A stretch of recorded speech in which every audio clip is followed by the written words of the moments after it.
गोस्वामी तुलसीदास जी महाराज ने क्या किया उनको तो मालूम था नहीं, वो तंत्र मंत्र के चक्कर में तो थे नहीं, बस कमंडल में बचा हुआ पानी ला करके उसमें डाल देते थे और वो धोखे से सिद्धि हो गई वो। और जो ही 21वां दिन हुआ ब्रह्म पिशाच सामने प्रकट हो गया। गोस्वामी तुलसीदास जी का बरम ब्रूहे वरदान मांगो। गोस्वामी तुलसीदास जी बोले आप कौन हो? बोले हम ब्रह्म पिशाच। बोले आप काहे खो आ गए हमारे सामने? बोले आपने हमारी सिद्धि की इसलिए हम आ गए आपके सामने। बोले हमने कोई सिद्धि नहीं की। बोले अब तो हम सिद्ध हो गए, अब जो कुछ भी आपको मांगना हो मांग लो। तो गोस्वामी तुलसीदास जी ने कहा जो कुछ भी हम मांगेंगे वो आप देंगे? बोले हाँ। बोले तो आप कृपा करके हमें श्री सीताराम जी का दर्शन करा दो। गोस्वामी तुलसीदास जी राम जी के दर्शन के अलावा कुछ मांगते ही नहीं थे। मांगत तुलसीदास कर जोरे बसहि राम मन मानस मोरे। श्री सीताराम जी मेरे दिल में बैठ जाएं।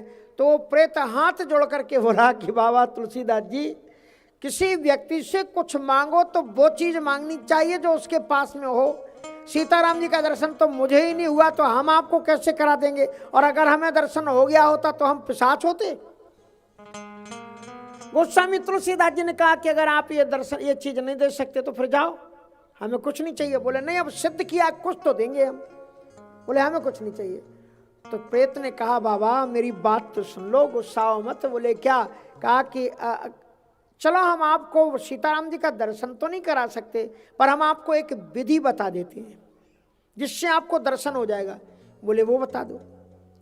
कहा वो आप हनुमान जी आपको दर्शन करवा सकते हैं राम जी का, क्योंकि राम द्वारे तुम रखवारे होत न आज्ञा बिनु पैसारे। वो करा सकते हैं, आप उनसे कह दो। बोले वो कहाँ मिलेंगे? अरे बोले वो तो आपकी कथा में रोज आते हैं। गोस्वामी तुलसीदास जी महाराज को मालूम नहीं था कि मेरी कथा में पूज्यपाद गोस्वामी तुलसीदास जी महाराज प्रतिदिन पधारते हैं। तुलसीदास जी के रोंगटे खड़े हो गए। कहा कि तुम जानते हो कि हनुमान जी आते हैं मेरी कथा में? बोले हाँ महाराज हमने तो देखा।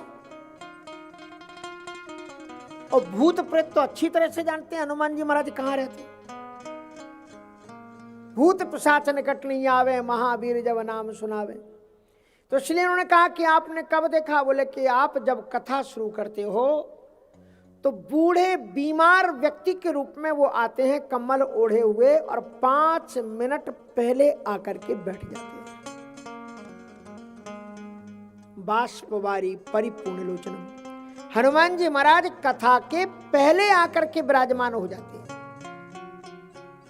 5 मिनट पहले आकर के बैठते हैं और आरती का दर्शन करने के बाद में जाते हैं।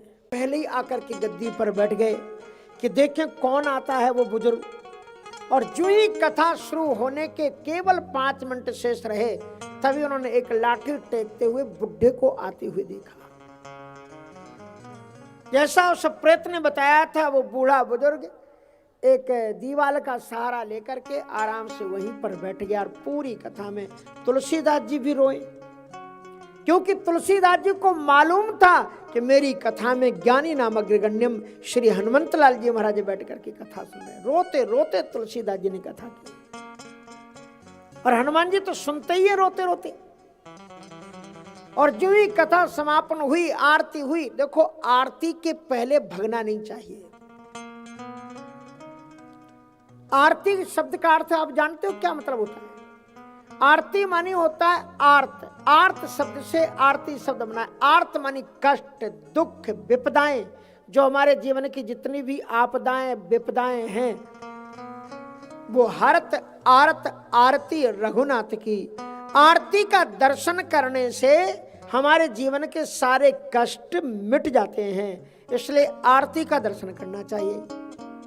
अब आरती का दर्शन करते हुए सोचना क्या चाहिए कि जब आप आरती घूमते हुए देखते हो ना, तो वो जो ज्योति है ये समझना चाहिए कि वो मेरी आत्मा है, ज्योति रूप में आत्मा है और वो भगवान की परिक्रमा कर रही है। जहां जहां ज्योति जाती है ठाकुर जी की अंग कांति झलकती जाती है।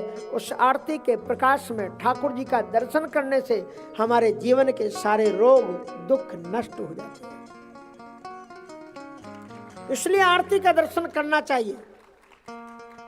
अपन तो कथा सुन के ऐसे भागते हैं और एक चीज मेरी गारंटी है कि आप पूरे निर्भीकता पूर्वक कथा सुनो। एक इंश्योरेंस मैंने ले रखा है कि जब तक आप कथा सुनोगे आपका घर अपनी जगह से एक भी इंच हिलेगा नहीं, वहीं का वहीं रहेगा, मेरी पूरी गारंटी है। सुकाय को भागना, आपका घर तो अपनी जगह है ही। तो भगवान की दिव्य मंगलमयी कथा को हनुमंत लाल जी महाराज सुनते हैं। हनुमान गोस्वामी तुलसीदास जी महाराज पीछे लग गए उनके, और वो बुजुर्ग चल पड़ा। काशी में 80 घाट से पुराने जमाने में एक नाला होता था, उसके किनारे से रास्ता था। हमारे बलराम भैया ने देखा होगा, ये बलराम जी बड़े पुराने हैं। ये सबसे पहली कथा हमने जो पाठशाला में की थी ना, कहा हो भैया तू ही रह, हाँ, तो यही थे हमारे साथ में। और ये तो अपन तो जीते जी अपने जीव से राम नाम नहीं बोल पाते, और इनका तो ये मुर्दे से भी राम नाम बुलवा देते। चलेगा? देखिए आप, ये अपने कैसे मुर्दे की तो चाम लगी हुई है तबले में, देखिए कैसे सीताराम बुलवाते हैं अभी ये।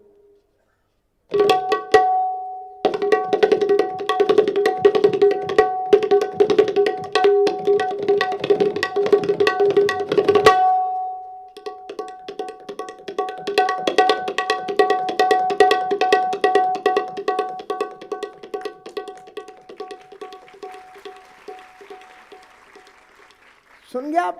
सुनाई पड़ गया ना आपको? सीताराम सीताराम सीताराम। ऐसे हैं ये जो मुर्दे में भी राम नाम कहलवाते हैं। काशी की एक कला है, ये बला थोड़ी है, क्या एक कला है। और ये कला उसी में आती है जो भगवान विश्वनाथ में ढला है।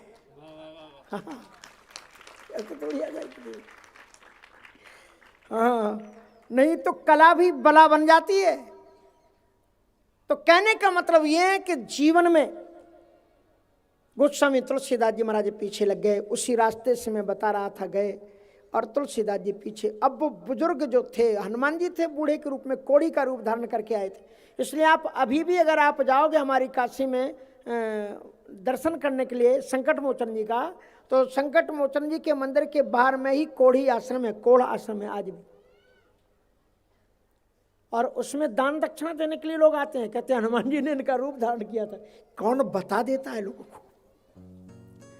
कौन बता देता है कि हनुमान जी महाराज किसने, हमने, आपने शायद हमसे कितने लोगों ने पहली बार सुना होगा कि हनुमान जी कोढ़ी बन के गए थे। वहां किसने बता दिया? वो सब कोढ़ियों का वहां आश्रम हो गया, और इतना चकाचक बनता हुआ चला जा रहा है, मार्बल और क्या ये और क्या वो, हाँ, दिव्य ढंग से बनता हुआ चला जा रहा है। सब हनुमंत लाल जी महाराज की कृपा है।